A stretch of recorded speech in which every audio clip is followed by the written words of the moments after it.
Hey, what's going on YouTube? Alabama Reloader here. So coming to you today, just gonna do a quick kind of a circle back update video. This goes back, I think, a few months. I have no idea at this point, but I actually did a comparison between, I don't have enough room, but did a comparison between a couple of the lightweight rifles that I own. This is, of course, the Tikka T3X Superlite chambered in 270 Winchester. Absolutely love this. It's quickly becoming my favorite rifle to take to the range and shoot, my favorite cartridge to reload for, which you guys know, you've seen this before. This is the Kimber 84M Hunter, chambered in 6.5 Creedmoor. Love 6.5 Creedmoor as well. But I don't know, I'm late to the game on the 270 Winchester. And I am just, I don't know, super happy with it. So, but I wanted to circle back just because, these are kind of two different lightweight platforms in the budget category. We'll throw that term around rather loosely because they're not cheap by any means. I think this one, when I picked it up, bought it over at Mr. Big Guns in Huntsville. He had it sitting on the shelf. It was I think it ended up being just under 800 out the door. Can't remember what the price was. I think it was, or it was like 750 out the door, something along those lines. Very good price for the feature set that you get and just how lightweight this particular rifle is. So really good entry into, if you're looking for a lightweight setup, high quality rifle, this is a really good option for you. And then for the Tikka, for this guy, right, I think you can pick these up for somewhere like just under 800, something like that. I think you can go find the Tikka T3X Superlite. I think it's like 750, anywhere from 750 to 850 is what you're gonna pay for one of those brand new. I picked it up, it was new at Cabela's, but I bought it from their used gun section, and it was just a display model, had never been sold. It still had all the stickers on it and came with a box and everything. And so I paid $7 for it, like out the door. Smoking deal on that, in my opinion. But I did a video on those two talking about lightweight sort of hunting setups and some options and things that you might want to look for if you're going that route. Now, what I will mention, what's funny is if you go watch the interview on Believe the Target channel, which is Eric Cortina, one of Eric Cortina's channels, he does interviews with, it's incredible the amount of people and just the knowledge base that he's pulling from and does those interviews. Every one of them, I highly encourage everyone, go watch those interviews. They're amazing.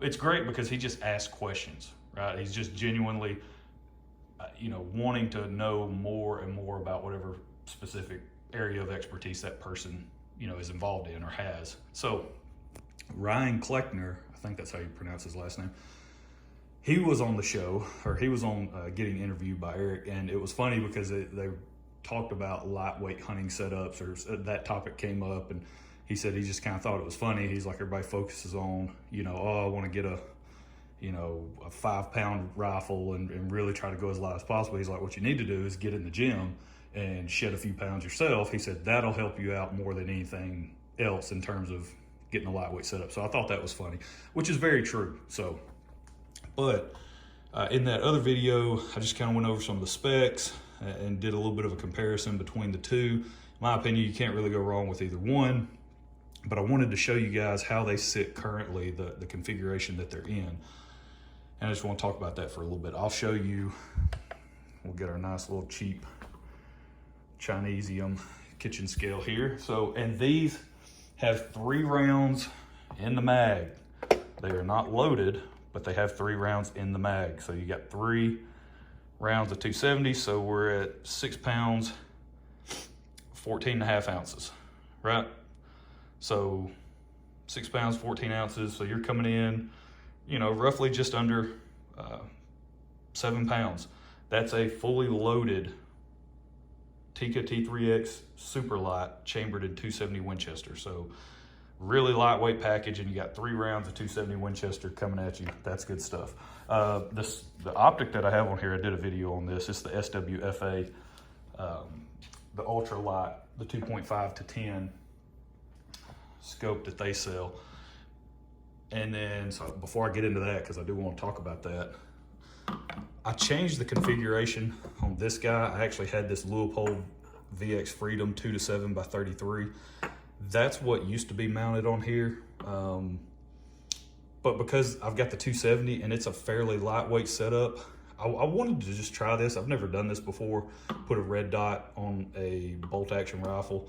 But there's a certain area that I hunt not too far from the house, and this is more geared towards that particular setup, right?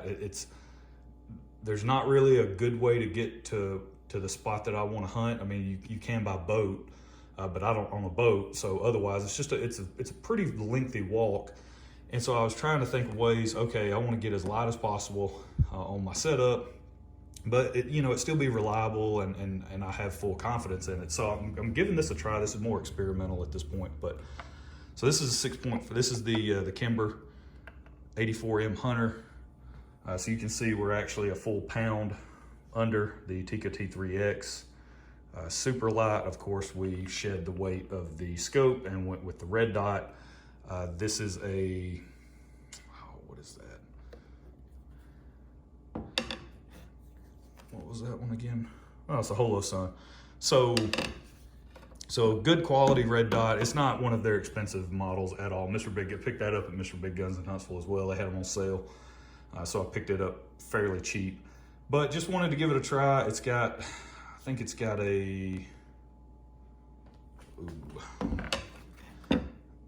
2 MOA. Yep, 2 MOA dot. So not necessarily ideal. 1 MOA would be a little bit better for what I'm trying to do. But again, this is not going to be a long distance setup. This is not, if I shot 100 yards, I would be shocked.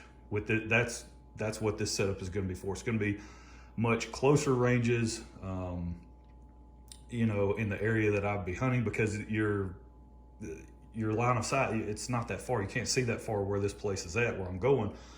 And so the shots are going to be close anyway. So this is going to be, I feel like more than adequate.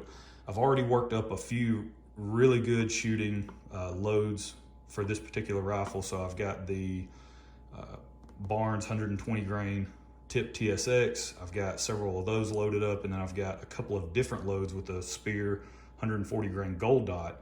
I really like that bullet in this cartridge. It's what I killed that 8-point with a couple of seasons ago. And so I've got known good loads, good performing loads worked up with this. I'll get this thing zeroed. I haven't done that yet, but I've shot it a couple times, just getting kind of used to it, used to the feel of it, and used to just kind of picking up that red dot. But I think it's going to work great for kind of up close and personal stuff. So, but back to the scope situation. I actually had this scope. So I had this on the Tikka T3X Superlite, and then I swapped to the SWFA 2.5 to 10. And really, there were a couple of reasons why I did that. One is, so we'll just get this turned back on.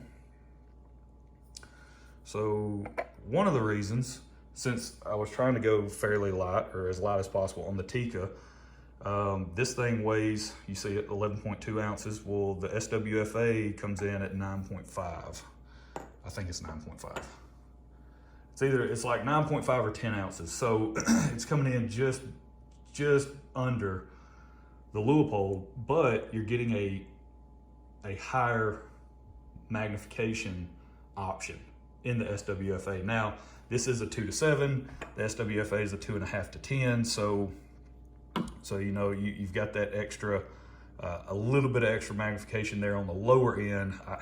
If it was 2 to 10, man, that would just be amazing on the SWFA. But 2.5 to 10 is good enough, again, or it's going to be good enough for my hunting needs. And then, so between the weight and the additional magnification, that's kind of what sort of pushed me to at least give that scope a try. It also comes with a lifetime warranty from SWFA, so Leupold does as well. I've never had to utilize any type of warranty claim with Leupold or SWFA, so I can't really speak to either one of those in terms of warranty and their customer service. I've used Athlon before, and they've been amazing to deal with, so I can vouch for them, but the warranty side for either of these two, I can't really vouch for. And then the third thing that, well, really, there was kind of four things, to be honest with you. And the last two are just, they're sort of nitpicky, but for me, I put a decent amount of value in them, and that is the turret setup for both of these. The turrets on the Leupold, they're just, when you see, so you've got, here's your turret adjustment, and they're just not very positive, like at all, in terms of your clicks and everything. They're just not as positive as you would like for them to be. And especially if you're gonna be out in the field trying to make an adjustment, even though this is a lower power option on the scope and everything, if you're gonna be shooting longer ranges, I mean, you're probably gonna want something else, but this is still perfectly capable of making adjustments in the field, dialing your elevation, and then shooting. It's got a duplex reticle, which I really like. Same thing on this guy. Just throw this up here. So duplex reticle on here, that's one of the things that I like better on the SWFA is the really fine crosshair that you get on the duplex reticle versus the Leupold. Leupold's a little bit fatter, a little bit thicker crosshair, but your turret on this guy, I mean, it locks up. It's just super nice. I was actually shocked at the quality of that turret and just how positive everything feels and just how nice and tight everything feels on that. So those are kind of the reasons, and the price point. I think I picked this up. You can get this guy on sale right now. I looked the other day on their website, swfa.com. It was I think it was like 240 bucks. They have a BDC version as well. I'm not a fan of BDC reticles. The duplex, I believe, is a little bit cheaper, I think, if I remember right. Could be wrong on that. I think it was like 240 bucks or 241, something like that for this guy, which in my opinion, absolute steal. You've got a lifetime warranty, good magnification range for any type of hunting that you're gonna wanna do, unless it's, kind of that long range stuff, which we're not gonna get into that. That's long range shooting, not long range hunting, but it's a different topic for a different day. And then just the turrets themselves, both windage and elevation are both that way. Really good positive feel on those. I like that a lot. And like I said, the reticle on them. So, and I've actually got a couple of these because I like these so much. So my plan is to replace these with the SWFA. I've already got one. I'm gonna end up getting another one. And this is probably, unless I find something else that I just really, like better than this and performs better than this will probably be my new hunting scope of choice moving forward. I have nothing bad to say about it. So, and I don't have anything bad to say about the Leupold either. It's just SWFA right now where it sits is performing better. It kind of checks a few boxes that, the Leupold doesn't. So glass clarity and all that's perfect with Leupold. Same thing with SWFA, that one, they're really good. So yeah, that's it. That's where we're gonna leave it. Just wanted to kind of update you guys on the lightweight setups. I know I did that video and now I'm just kind of circling back. Gonna go in sort of a couple of different directions here with the lightweight setups, but just showing you kind of what you could expect if you own maybe this particular rifle or you're looking to get into a lightweight setup. So this one, 6 pounds, 14 ounces, fully loaded, ready to hit the woods, right? So that's a really good lightweight option. Then the Kimber 84M, it comes in just factory stock. It comes in a little bit lighter than the Tikka T3X anyway.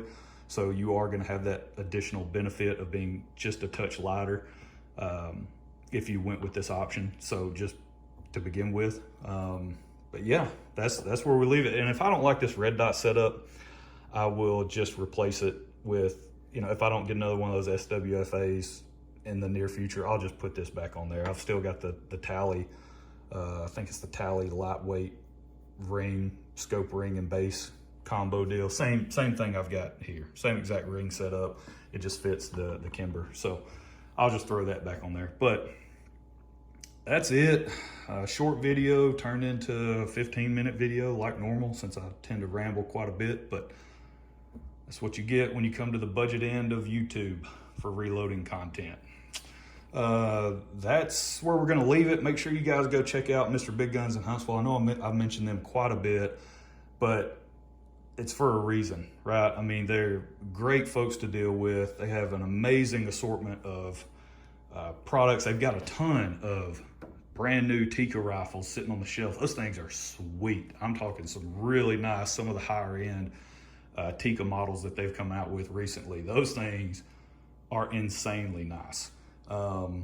If I had some Biden bucks to blow, that would be where I would put those. So, but yeah, if you're looking for reloading stuff, he's got vargets sitting on the shelf, a lot of powder, a good selection of Hornady bullets. He's working on getting some more stuff in. He's got a little bit of Nosler, mostly just their custom competition stuff, some Lapua brass, a lot of stuff kind of geared toward the reloader in terms of equipment and anything you might need on that end. If you're getting into building your own rifle, if you're big into 22 LR or what is it, the shooting competition, if you're getting big into like the 22 stuff, the rimfire competitive shooting, those guys are like experts in that field. So, and just competitive shooting in general. Make sure you guys go down there, see what they got, tell them you heard about them here, and they'll be like, oh, cool. Say, hey, I want the Alabama Reloader discount. No, I'm kidding. Don't say that, because that doesn't exist. But all right, that's it. That's where we're going to leave it. Hope you guys enjoyed it. And yeah, we will. If you have experience with this type of setup, I'd like to hear about it. You know, kind of weighing the pros and cons on this. So yeah, we'll catch y'all next time. Y'all have a good one.